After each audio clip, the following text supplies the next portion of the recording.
네, 오늘 저는 본문의 말씀을 가지고 끝까지 달려가는 믿음이라는 제목을 가지고 하나님의 말씀을 함께 나누고자 합니다. 우리 좌우에 계신 분과 한 번 더 인사하시겠습니다. 끝까지 달려갑시다. 네, 오늘 본문은 참 많이 읽고 묵상하고 들으셨던 말씀이라고 생각합니다.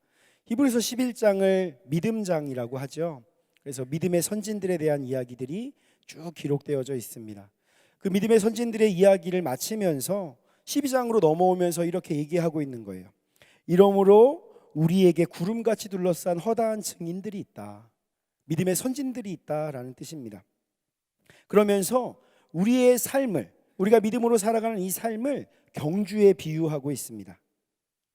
우리가 구원을 받고 하나님의 뜻대로 살기를 결심했습니다. 모두 다 그러시죠? 내가 예수님의 그 놀라운 은혜로 말미암아 나를 구원하셨다는 그 은혜가 너무나 크기 때문에 내가 이제 주님 뜻대로 살아야지. 갈라디아서 2장 20절 말씀처럼 이제 나는 죽고 예수로 살아야지 라고 결심하신 것이라고 생각합니다. 우리가 그렇게 결심하는 순간에 우리는 출발선 앞에 서게 된다라는 거예요. 그래서 하나님의 뜻대로 살기를 결정할 때 출발선에 서서 믿음의 경주를 시작하게 됩니다. 근데 이 믿음의 경주는 언제까지 계속되느냐? 바로 주님 앞에 서는 그날까지 계속 되어진다라는 것입니다. 이 믿음의 경주를 달리기로 비유한다면 마라톤에 비유할 수 있다고 이야기를 합니다. 왜냐하면 마라톤은 42.195km를 뛰어야 됩니다. 사실 저는 뛰어본 적이 없어요.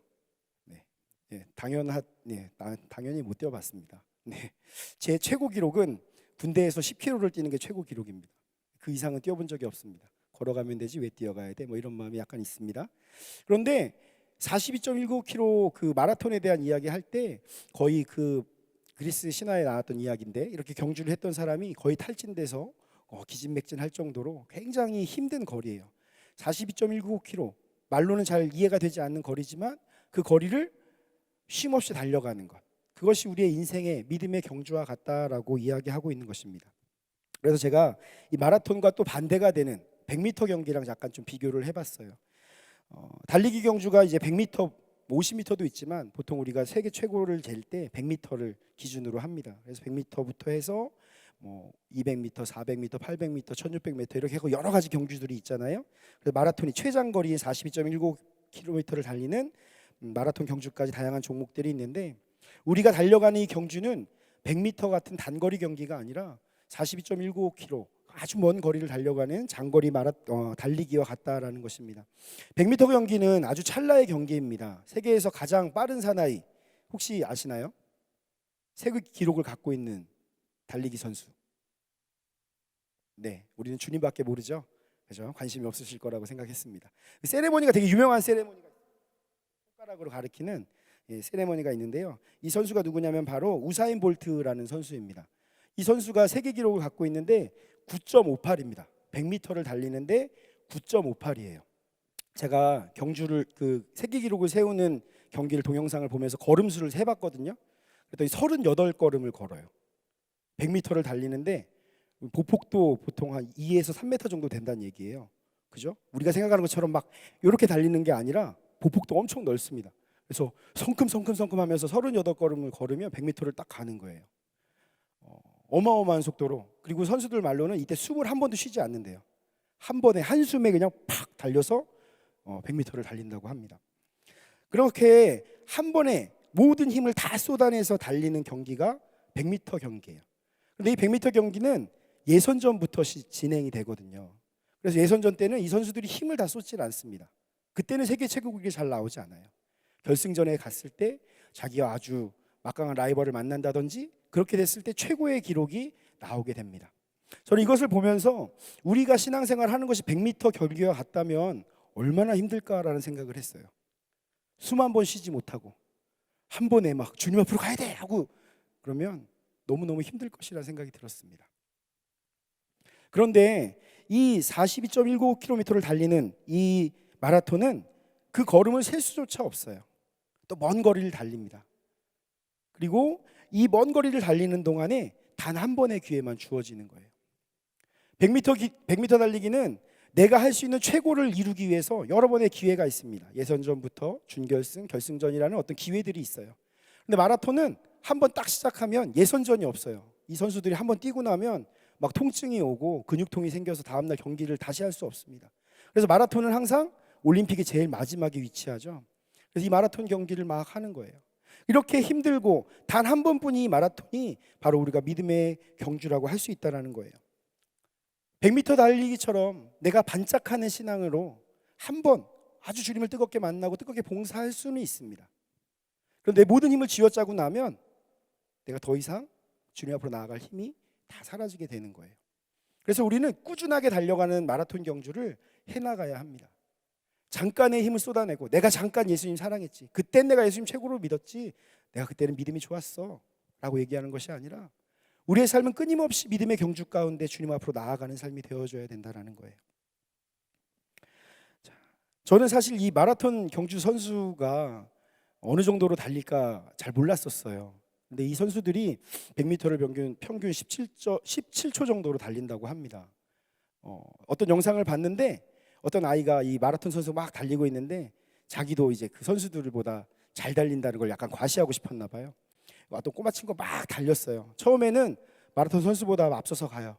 근데 한 30m만 가니까 벌써 이 마라톤 선수들은 막 앞질러서 그 아이를 앞질러서 막 가더라고요. 근데 이 마라톤이라는 것이 마치 오래 달리기 때문에 그냥 좀 쉽고 좀 편안하게 갈 수 있는 것이라는 착각을 하기 쉽지만 이 마라톤 경주를 하는 선수들은 엄청난 고통을 참으면서 그 목표를 향해서 최선을 다해 달려가고 있다는 것입니다. 또 이제 반대로 그 마라톤 세계 기록 보유자라는 일리우드 킵초게라는 선수가 있습니다. 저도 이제 설교를 준비하면서 이 선수의 이름을 처음 봤어요. 이 선수가 이제 세계 대회에서 우승을 하면서 기자가 이렇게 질문을 했습니다. 무슨 생각하면서 뛰십니까? 2시간이 넘게 그렇게 엄청난 속도로 계속 달리면 몸도 힘들고 다음 날은 근육통 때문에 계단을 내려가지도 못할 정도로 힘이 드는데 이런 고통이 막 다가올 때 무슨 생각을 하면서 뜁니까? 라고 얘기했더니 이 킵초게라는 선수가 이렇게 얘기했습니다. 저는 오로지 나의 코스에만 집중을 합니다. 내가 고통을 좀 당하고 내 무릎이 좀 힘든데 막 뛰다가 막 숨이 차고 힘드니까 쉬어야겠다, 뭐 무릎이 아프니까 앉아야겠다, 이런 생각은 전혀 없다는 거예요. 이 모든 고통을 감수하고라도 나는 이 길을 끝까지 달려갈 거야 라는 마음으로 달려간다라는 것입니다. 그래서 이 선수가 아주 멋있는 말을 했어요. 그래서 저는 다리로만 달리지 않고 머리로, 가슴으로 달립니다 라고 얘기했어요. 우리가 하나님을 향한 믿음의 경주를 결정하는 마음이 얼마나 확고하느냐에 따라서 우리의 삶의 어떠한 고통과 고난으로 흔들리는 것이 아니라 주님이 허락하신 그 길을 달려갈 수 있는 힘이 생긴다라는 것입니다. 우리의 믿음의 경주를 달릴 때도 많은 고통과 어려움이 일어나게 돼요. 그렇지만 우리는 우리의 인생 가운데 한 번 주어진 이 믿음의 경주를 끝까지 모든 고통을 인내하면서 달려가야 되는 그 사명이 있다라는 것입니다. 오늘 말씀을 통해서 코로나19로 믿음의 경주를 해나가기 어려운 이 시대 가운데서 우리는 어떻게 끝까지 달려가는 믿음을 소유하고 어떻게 우리 모두가 함께 이 믿음의 경주를 완주할 수 있을지 은혜를 나누고자 합니다. 첫 번째, 믿음의 유산을 전수해야 합니다. 우리가 믿음의 경주를 끝까지 달리기 위해서는 믿음의 유산을 전수해 줘야 돼요. 우리라는 것이죠. 나 혼자 가는 것이 아니라 우리가 가는 거예요. 우리 가정, 우리 교회, 우리 나라, 우리 지역, 우리라고 할 수 있는 이 공동체가 함께 달려갈 수 있게 하는 것, 그 힘은 믿음의 유산을 전수하는 것입니다. 신앙의 경주는 이런 육체적으로 하는 달리기와 반대로 신앙의 연륜이 쌓일수록 더 잘할 수밖에 없습니다. 이건 너무 당연한 것 같아요. 신앙의 연륜이 쌓인 성도님들, 또 권사님, 장로님, 안수 집사님, 많은 집사님들과 대화를 하다 보면 그분들이 하시는 말씀 가운데 그 신앙 생활을 잘할 수 있는 지혜가 담겨 있어요. 저도 교역자지만 저보다도 더 아주 세밀하게 이럴 때는 이렇게 하는 것이 하나님 기뻐하시는 것이다, 이런 어려움이 다가올 때는 이렇게 했더니 하나님이 도와주셨다 라고 말할 수 있는 그 믿음의 유산이 있으시더라라는 것입니다. 저는 이 자리에 모인 우리 모든 성도님들 가운데도 분명히 그러한 믿음의 유산이 있다고 생각합니다. 그 믿음의 유산을 우리가 우리 공동체 안에 전수해 줘야 된다는 거예요. 나만 잘 믿으면 되고, 나만 하나님 사랑하면 되고, 나만 하나님께 칭찬받으면 되는 것이 아니라 우리 모두가 이 신앙의 일 가운데, 믿음의 경주 가운데 끝까지 주님 앞으로 달려갈 수 있는 것은 우리의 믿음의 유산을 전수해 줄 때 더욱더 수월하고 잘 달려갈 수 있다라는 것입니다. 그래서 제가 육상 경기를 계속 생각하다가 장애물 달리기가 떠올랐어요. 그 허들이라는 경기가 있는데 달리는 동안에 이렇게 장애물을 이렇게 뛰면서 건너는 경기가 있습니다. 우리나라 여자 허들 선수 중에 정혜림이라는 선수가 있습니다. 이 선수가 1987년생으로 올해 나이로 이제 34살이 되었습니다. 실제로 34살이면 굉장히 젊은 나이지만 운동을 하는 육상 선수로는 굉장히 이제 환갑에 다다른, 거의 은퇴를 했어도 이상하지 않은 나이예요. 그런데 이 선수가 놀랍게도 2018년 아시아 게임에서 금메달을 땄습니다. 아시아 게임은 이 아시아권에 난다긴다 하는 선수들이 다 모여서 하는 경기인데 그 선수가 32살이라는 나이로 그 대회에서 금메달을 땄어요. 너무나 놀라운 일이었습니다. 그리고 그게 어떻게 한 번 끝난 것이 아니라 올해 벌어졌던 경기 중에, 우리나라 경기 중에 이 정혜림이라는 선수가 또 압도적인 실력으로 우승을 차지하는 것을 보았습니다. 그리고 이 선수가 인터뷰를 했던 영상이 저에게는 아주 큰 도전이 되었어요. 인터뷰를 하면서 기자가 어떻게 시간이 지날수록 더 잘 달리는 것 같습니다라고 질문을 했습니다. 그랬더니 이 정혜림 선수가 뭐라고 했냐면, 허들 경주는 그냥 달리기만 하는 게 아니라 기술이 있어야 됩니다라고 얘기했어요. 허들을 넘는 기술이 내가 점점 더 좋아지고 있기 때문에 달리기는 조금 느릴지 몰라도 허들을 넘는 것에서 제가 다른 선수들보다 더 잘할 수 있는 것 같습니다. 기술은 오래 할수록 잘 다듬어집니다라는 말을 했어요. 우리가 믿음의 경주를 해나가는 것도 이와 같다고 생각합니다. 우리가 믿음의 경주를 하면서 아주 평탄한 길만 계속 갈 수가 없어요. 우리에게 다가오는 장애물이 있고요, 어려움이 있고요, 고통이 있고 고난이 있습니다. 그냥 무작정 참고만 넘어갈 수 없는 큰 인생의 문제들이 우리 앞에 다가오게 되어 있습니다. 그때 우리는 이 기술을 익혀야 된다라는 거예요. 어떻게 그것을 넘어갈 것인가? 기도해야 한다, 금식해야 한다, 작정 기도해라 등등등의 어떠한 신앙의 나만의 갖고 있는 그 믿음의 유산, 그것을 전수해 줌으로 인해서 우리 공동체가 함께 주님의 뜻을 알아가고 그 주님의 뜻을 통해서 이 어려움들을 이겨나갈 수 있는 기술을 몸에 익혀가야 된다라는 것입니다. 이렇게 믿음의 경주를 잘 할 수 있는 기술, 이것은 아주 특별한 것부터 시작되는 게 아닙니다. 기도하기 시작하는 것, 말씀을 읽기 시작하는 것, 봉사하기 시작하는 것, 이런 것들 하나하나가 우리의 신앙의 믿음의 경주를 잘 할 수 있도록 하는 기술이 되어진다라는 것입니다. 사실 올해 이제 저희 딸이 돌이 이제 지났습니다. 얼마 전에 이제 돌이 지났는데요. 수요 예배 오시는 분들은 제가 딸하고 같이 밑에서 인사하는 걸 항상 보셨을 텐데, 저희 딸이 이제 굉장히 제가 보기에는 아주 똑똑하고 아주 착하고 예쁘고 그렇습니다. 네, 하나님의 마음을 많이 배워가는 시간인 것 같아요. 그냥 보기만 해도 그 하나님이 우리를 쳐다보실 때 내가 너를 얼마나 사랑하는지 아니 하시는 그 마음이, 이게 이런 것이었구나라고 이제 좀 배워가고 있는 때인 것 같습니다. 이 기술에 대한 이야기를 잠깐 좀 하고 싶어요. 얼마 전에 돌이 지나서 이제 그 돌 전에 이제 아이가 한 6개월, 7개월 지나갈 때 그 아이들은 이제 건조하면 코가 막히잖아요. 코가 막히면 요즘은 이제 코뻥이라고 그래가지고 코를 빨아주는 관이 있어요. 그래가지고 이렇게 코에다 대고 쫙 빨면 이게 코가 빨려 나오거든요. 그런데 그 아기가 이 코에 이게 뭐가 닿는 것도 싫고, 그리고 여기에 막 뭐가 자기를 막 빨아당기는 기분도 너무 싫은 거예요. 그러니까 이제 처음에 모르고 당할 때는 그냥 한번 딱 당하고 나서 울었어요. 근데 지금은 한 6개월, 7개월 몇 번 하니까 이거를 딱 갖고 제가 입에 딱 물면 그때부터 자지러지기 시작하는 거예요. 막 저희 딸은 배고플 때랑 졸릴 때 말고는 안 울거든요. 진짜로 그래요. 정말 졸릴 때랑 배고플 때 말고는 안 우는데 이걸 딱 무는 순간부터 아빠를 보면 우는 거예요. 저는 도와주려고 하는 건데 우리 아빠가 나를 지금 어떻게 하려고 하는 줄 알고 막 몸부림치면서 울어요. 그래서 코를 막 빼주면서도 코가 시원할 것 같으면서도 한편으로 마음이 되게 어려웠었어요. 근데 좀 지나면서 이제 우리 아내가 같이 아이를 낳았던 엄마들하고 얘기하다가 목욕할 때 여기다 물을 묻혀주고 코 흥흥 이걸 가르쳐 주라는 거예요. 그러면 애가 흥을 한대요. 저는 믿질 않았어요. 아니 무슨 애기가 흥을 해 막 이랬거든요. 그런데 이번 주 수요일인가 화요일인가 그랬는데요. 목욕을 시켜주고서 이제 아이가 이제 머리 다 말리고서 재우려고 들어갔는데 코가 이렇게 보이는 거예요. 그래가지고 제 마음속으로 그렇게 생각했어요. 또 전쟁을 한번 치러야 되는구나. 이 코를 빼주려면 또 얘는 얼마나 울까. 막 이런 생각을 하고 있었어요. 그런데 놀라운 일이 일어났습니다. 우리 주아가 이렇게 벽을 잡더니 저를 딱 보더니 흥흥 이렇게 하는 거예요. 깜짝 놀랐어요. 야, 너 흥 하는 거야? 흥 하는 거야? 그랬더니 얘가 흥 하는 거예요. 그랬더니 이 콧딱지 2개가 탁 나왔어요. 그러더니 코가 시원해졌잖아요. 막 하고 막 좋아서 웃었습니다. 말씀을 준비하면서 우리가 저희들이 코를 푸는 건 사실 인생의 어려움이 아니에요, 그죠?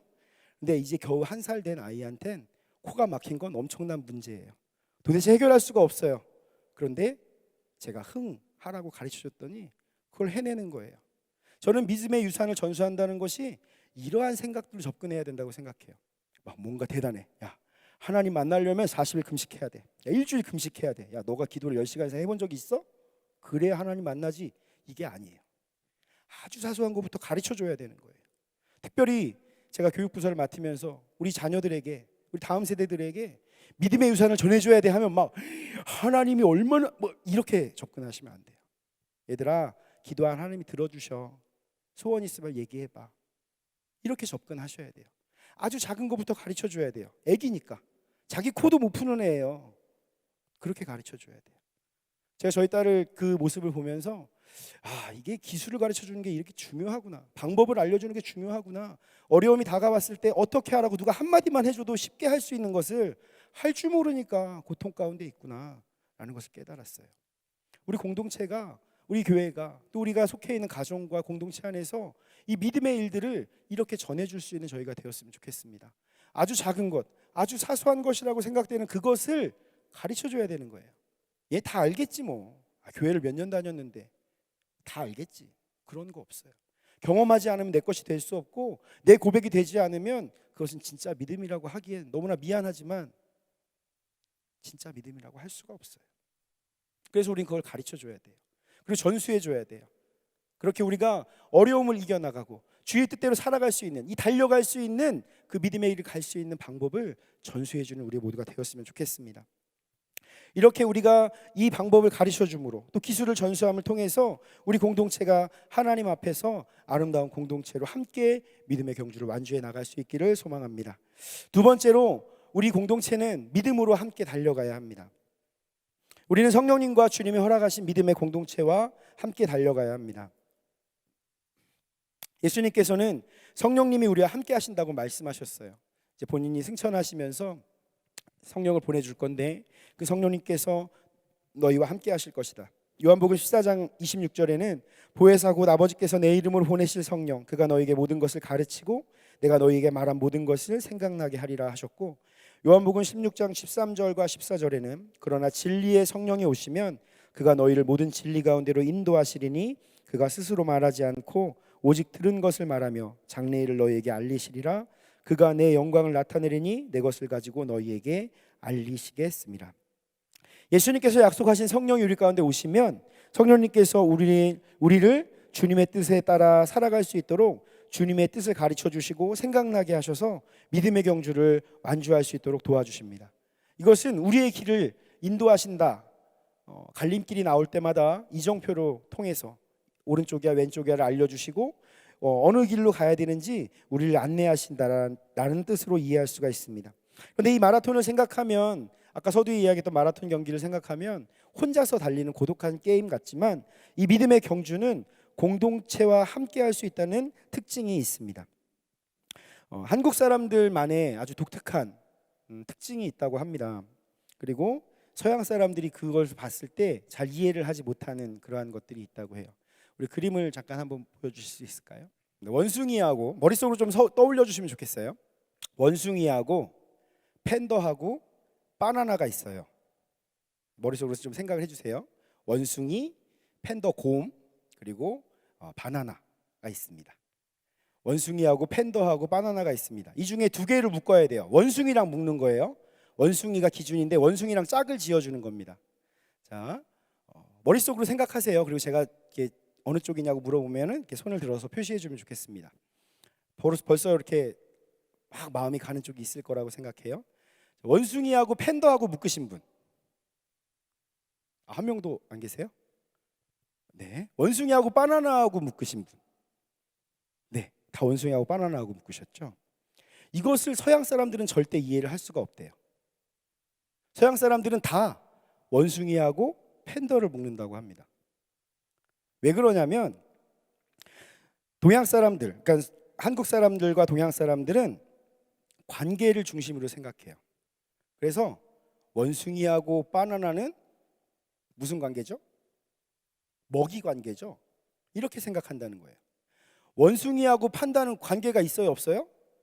얘네는 잘 만날 일도 없을 것 같아요.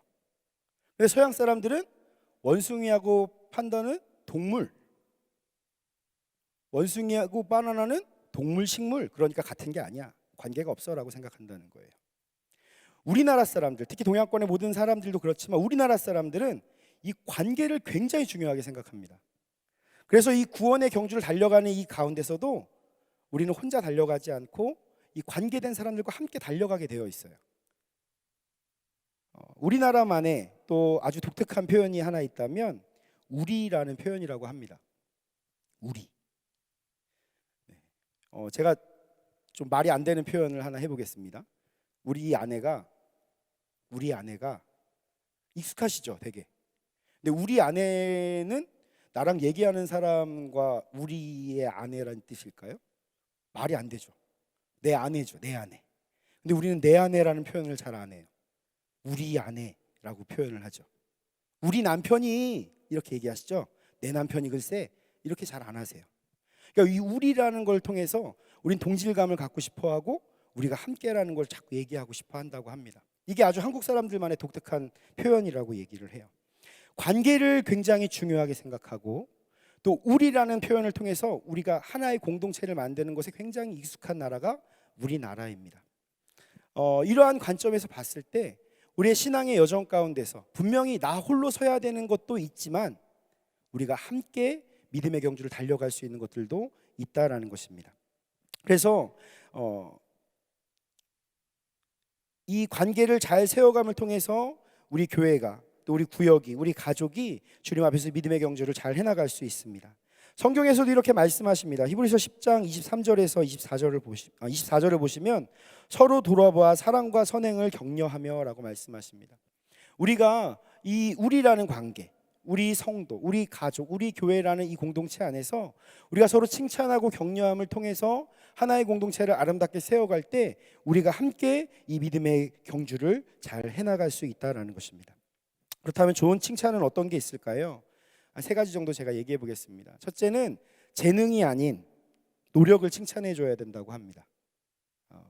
이해를 돕기 위해서 어떤 얘기를 한다면 제가 어릴 때 저희 부모님이 저에게 되게 많이 했던 얘기예요. 아마 지금 자라가고 있는 아이들도 엄청 많이 들을 얘기라고 생각합니다. 야, 너는 머리는 좋은데 공부를 안 해. 네, 이 말 한 번쯤은 다 해보셨죠? 네. 우리 아들은 머리는 진짜 좋거든. 얘가 한다면 하는 애인데 공부를 안 하네. 이렇게 표현을 많이 하신다는 거예요. 근데 이게 뭔가 잘못된 표현입니다. 머리가 좋다는 것은 타고난 재능을 얘기하는 거고 이 재능을 칭찬하는 것은 좋은 칭찬이 아니래요. 예를 들어서 시험을 봤는데 자녀가 좋은 성적을 거뒀습니다. 100점을 맞았어요. 그때 역시 내 아들 머리가 좋네. 역시 내 딸이야 머리가 좋아. 날 닮아서 그렇지 아빠 아니고 나 닮아서 그렇지 뭐 이런 얘기 많이 해보셨죠? 이렇게 막 얘기한다는 거예요. 그런데 그렇게 머리가 좋다고 칭찬을 받으면 나는 머리가 좋기 때문에 다음번에 100점 밑을 맞으면 안 돼요. 그러니까 아싸리 공부 안 해버려 라고 포기할 수 있다는 거예요. 난 노력하지 않아도 잘할 수 있어. 그러니까 노력은 별로 안 해도 돼 라고 생각한다는 것입니다. 그래서 점점 성적이 떨어지게 된대요. 그런데 반대로 아들의 재능보다, 자녀의 재능보다 노력을 칭찬하면 오히려 그 노력을 중요하게 생각하고 성적이 유지되거나 더 향상되는 경우가 있다고 합니다. 그래서 칭찬할 때는 어떻게 얘기해야 되냐면 100점을 맞았다면 와, 우리 아들이 우리 딸이 머리가 좋네가 아니라 정말 열심히 노력했구나. 시험 잘 보려고 정말 열심히 공부했구나. 밤늦게까지 공부하더니 너무 잘했네 라고 얘기해 준다는 것이에요. 우리 교회 안에서도 마찬가지예요. 특별한 재능으로 하는 봉사도 있지만 계속 노력해야 하는 봉사들이 있습니다. 우리가 그것들을 바라보면서 그것들을 칭찬하고 격려해야 된다는 것입니다. 매일 예배 나오는 것, 사소한 것 같죠? 그렇지만 매우 어렵잖아요.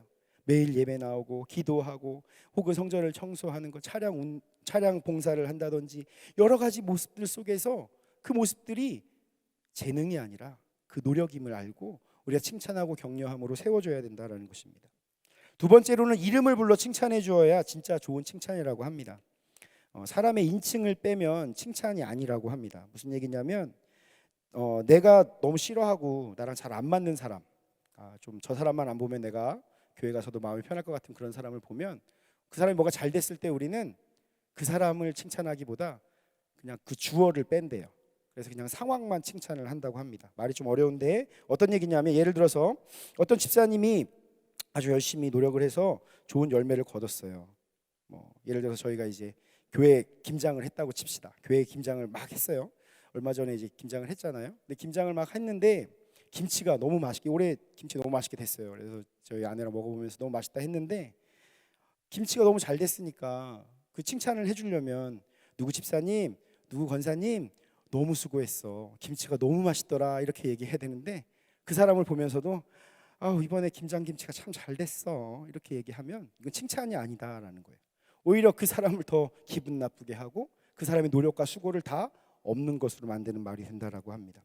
자녀에게도 마찬가지예요. 아까도 시험을 잘 본 자녀의 얘기했지만 아이가 시험을 잘 봐서 노력을 해서 시험을 잘 보면 우리 아이가 노력을 해서 시험을 잘 봤구나 이렇게 해줘야 되는데 요즘 아들이 좀 마음에 안 들었어. 딸이 좀 마음에 안 들었어. 그 노력이 싹 빠지고 그 아이에 대한 얘기 싹 빠지고 시험 점수가 잘 나왔네 이렇게 얘기한다라는 거예요. 우리가 누군가를 칭찬하고 격려하고 우리 공동체 안에서 사랑으로 진짜로 하나 되는 그러한 칭찬은 그 사람을 향해서 해주는 칭찬이 되어져야 합니다. 그 이름을 부르면서 누구 집사님 요즘 새벽에 기도하러 나오네 너무 멋있어 하나님 기뻐하실 거야 하나님 응답해 주실 거야 축복해 주실 거야 이런 말들이 칭찬과 격려다라는 것입니다. 세 번째로 의도하지 않은 행동도 칭찬해 주어야 합니다. 어떤 불량해 보이는 학생이 있었어요. 우리가 딱 봤을 때 머리도 염색하고 귀도 뚫고 이거 아주 뭔가 불량한데 이런 느낌을 갖는 아이가 있을 수 있습니다. 그런 아이가 교회에 왔어요. 저 아이는 도대체 뭐 하는 아이일까? 제 부모는 누구야? 머리는 저게 뭘까? 막 이런 생각들을 하실 수 있습니다. 그런데 가만 봤는데 이 아이가 좀 몸이 불편한 권사님 지나가시는데 그 권사님을 탁 부축해 주는 거예요. 권사님이 이렇게 탁 넘어지려고 하는데 그 아이가 자기도 모르게 그냥 얼떨결에 부축을 해드렸어요. 그 모습을 보고 야, 너 너무 친절하고 멋있구나. 너 안에 착한 게 있구나. 하나님이 너를 참 사랑하시겠어라는 말을 한마디 해주면 뭔가 삐뚤어진 것 같고 삐딱해 보던 그 아이들이 그 안에서 내 안에 선한 것이 있구나라고 생각하면서 선한 것이 다시 움직이기 시작한다라고 합니다. 이 학생에게 그렇게 칭찬할 때에 긍정적인 것으로 성장하게 된다라는 거예요. 예를 들어서 이제 제가 중등부를 이렇게 담당했을 때 중등부는 거의 이제 요즘 말로 하면 그냥 시체 같습니다. 시체. 중학생 없죠? 네. 되게 어려워요. 교회 왔어요. 이제 부모님을 따라서 왔겠죠. 등 떠밀려서 중등부까지. 그러니까 엄마들이 보통 그렇게 얘기하신대요. 야, 너 나랑 같이 어른 예배 갈래? 중등부 예배 갈래? 그러면 애들은 엄마랑 가는 게 싫으니까 중등부 예배를 가요. 근데 중등부 예배를 가면 이제 엄마의 영향권을 벗어났으니까 거기부터 나 기분 나빠 이게 얼굴에 써 있습니다. 들어올 때부터 나를 건들지 마세요 이렇게 써 있어요. 그리고 다 앉자마자 다리를 쭉 펴고 앉아서 핸드폰을 딱 하기 시작합니다. 그러면 그 아이에게는 어떤 말을 하기도 참 어렵고 다가가기가 어려워요. 그래서 제가 중등부를 하면서 느꼈던 건 그 아이들에게 작은 모습이라도 칭찬해주기 시작하면 변화하기 시작하더라라는 것입니다. 오늘 예배 나왔네. 야, 내가 너 얼마나 기다렸는 줄 아니? 하나님도 너 기다리셨어. 야, 최고다 최고. 야, 애들 시험 때 못 나온다고 했는데 너는 시험 때도 나왔어? 막 그러면서 공부 뭐 얘기도 하고 이러면서 아이들과 이렇게 대화를 할 수 있게 돼요. 그렇게 작은 것이지만 이렇게 칭찬하게 된다면 아이들은 더 그 안에 선한 것들을 발견하면서 신앙의 길로 나아갈 수가 있습니다. 아까 제가 그 신앙의 유산을 전수해야 된다라는 말씀을 드렸는데, 우리가 그 신앙의 유산을 전수함에 있어서 그 대상을 나와 동등하지 않게 생각하는 게 되게 중요해요. 그 유산을 물려받을 사람이 너도 나 정도는 되잖아, 야 기도 하루에 너 1시간씩 하잖아, 이렇게 생각하시면 안 돼요. 우리 아이들은 어쩌면 일주일 동안 예배 나오는 시간 외에 하나님에 대한 생각을 정말 얼마나 할지, 얘가 정말 한 번이라도 할까? 이런 식으로 생각해서 접근해야 돼요. 그래야 그 아이들에게 필요한 것들로 전해줄 수가 있고, 그 아이들에게 좋은 칭찬과 격려로 그들을 믿음을 세워줄 수가 있습니다. 예를 들어서 오늘 예배에 중학생 친구 한 명 왔어요. 그러면 그 친구가 앉아서 핸드폰만 보다 가더라도, 이야 오늘 찬양 예배의 최연소는 너네, 야 너는 앞으로 장차 크게 될 거야, 하나님이 너를 사용하실 거야 라는 말로 칭찬과 격려를 해줘야지, 아휴 너는 뭘 와가 핸드폰만 보고 뭐 하는 거니, 이렇게 말하면 그 아이들이 오히려 더 하나님이 기뻐하지 않는 모습들로 자라갈 수밖에 없다라는 거예요. 그래서 우리가 이 교회 안에서도 마찬가지입니다. 이 교회 안에서 우리가 이 칭찬이라는 것을 할 때 그 사람들의 모습들 속에서 발견할 수 있는 선한 것, 아주 작은 것이라도 발견해서 그것들을 칭찬해주고 격려해주면 그것이 점점 자라가서 그의 삶을 변화시킬 수 있다라는 것이에요. 그래서 우리가 이렇게 칭찬을 통해서 나만의 경주가 아닌 우리의 경주를 함께 완주해 나갈 수 있는 그런 믿음의 공동체가 되어야 될 것이라고 생각을 합니다. 말씀을 맺겠습니다. 독일의 신학자 중에 본회퍼라는 분이 계십니다. 이분은 참된 제자의 삶에 대한 명언을 많이 남기셨는데요, 제가 좀 읽어볼 테니까 천천히 한번 잘 묵상하면서 들어보시기 바랍니다. 오직 믿는 자만이 순종할 수 있고 순종하는 자만이 믿을 수 있다.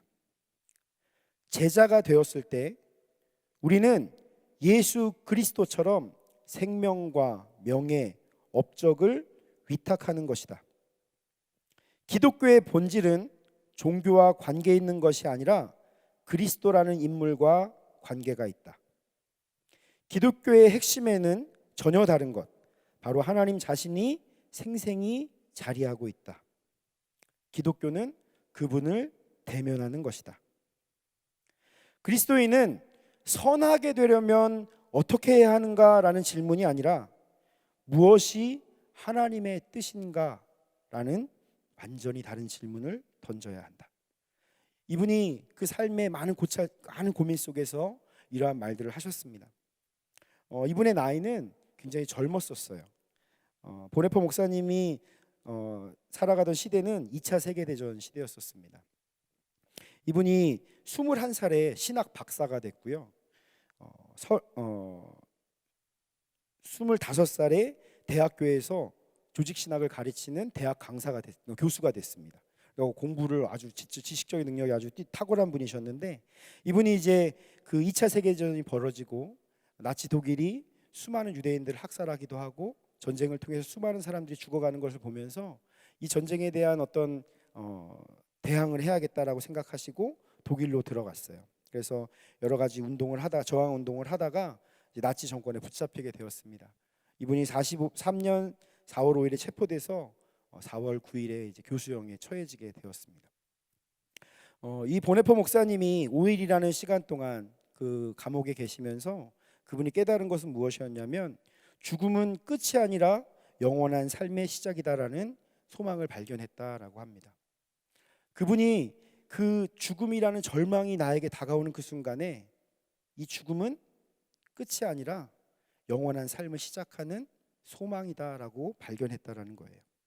그리고 이 내용을 오늘 우리가 함께 마지막에 찬양했던 선한 능력으로라는 찬양의 가사로 이렇게 남겨놓았습니다. 오늘 우리가 마지막에 불렀던 그 선하님이 우리를 감싸시니 믿음으로 일어날 기대하는 이 고백들이 이 보네퍼 목사님이 그 마지막 죽음을 앞두고 썼던 시를 이렇게 곡으로 만든 것이에요. 보네퍼 목사님은 당시 캄캄한 밤과 같은 2차 세계대전 당시의 시대 속에서 소망의 빛을 발견하고 그의 삶까지도 기꺼이 하나님 앞에 헌신할 수가 있었습니다. 그 목사님의 삶은 믿음의 경주를 잘 마쳤다고 하기에 부끄럽지 않은 삶이었어요. 우리가 오늘 고난을 인내함으로 살아갈 수 있는 것은 우리에게도 소망이 되어주신 주님을 만날 때 가능하다라는 것입니다. 그래서 오늘 히브리서 기자는 2절과 3절에 이렇게 말씀합니다. 믿음의 주요 또 온전케 하시는 이인 예수를 바라보자. 그는 그 앞에 있는 기쁨을 위하여 십자가를 참으사 부끄러움을 개의치 아니하시더니 하나님 보좌 우편에 앉으셨느니라. 너희가 피곤하여 낙심하지 않기 위하여 죄인들이 이같이 자기에게 거역한 일을 참으신 일을 생각하라. 우리가 낙심할 수 있다. 그런데 너희들 낙심하기 전에 예수를 생각해라. 예수님은 자기를 모욕하고 자기를 거역했던 그들을 다 참으시고 십자가의 고난을 겪으시면서 그 영광을 얻으셨다라는 것이죠. 그러니까 예수님을 바라본다라는 것은 예수님의 영광된 모습, 예수님의 어떤 능력의 모습, 우리를 축복하시는 그 모습만 바라보는 것이 아니라 그 고통을 통해서 영광으로 나아가셨던 예수님을 바라봐야 한다라는 것입니다. 그것을 바라볼 때 우리가 믿음의 경주를 해나갈 수가 있는 거예요. 서두에 이야기했던 것처럼 우리가 많은 고통이 다가와도 인내할 수 있는 건 무엇입니까? 예수님을 바라봤기 때문입니다. 고통 가운데서도 그 고난과 모든 수치와 멸시를 참으심으로 우리에게 구원의 길을 열어주셨던 그 주님의 모습을 우리가 바라볼 때에 지금 내가 이 땅 가운데 살게 되는 수많은 어려움과 고난의 일들 가운데서도 나도 동일하게 주님 앞에 나아가는 그 소망의 빛으로 우리가 승리하며 나아갈 수 있다는 것입니다. 우리들이 주님을 깊이 묵상하면서 나의 믿음의 경주를 달리는 것, 또한 나의 믿음의 유산을 우리의 공동체와 우리 자녀들에게 전수해 주는 것, 또한 함께 그들을 격려하고 세워주면서 우리 모두가 마지막 결승선을 통과하는 그러한 놀라운 은혜를 누리기를 소망합니다. 그래서 마지막 날에 주님 앞에 서는 그날에 우리 모두가 주님의 그 아주 놀라운 자리 앞에서, 마지막 심판의 자리 앞에서 하나님의 임재 가운데 주께 더 가까이 나아갈 수 있는, 또 주님 앞에서 큰 상금을 받으면서 영원한 축복을 누릴 수 있는 우리 모두가 되기를 간절히 소망합니다. 이 시간 함께 찬양하시고 기도했으면 좋겠습니다.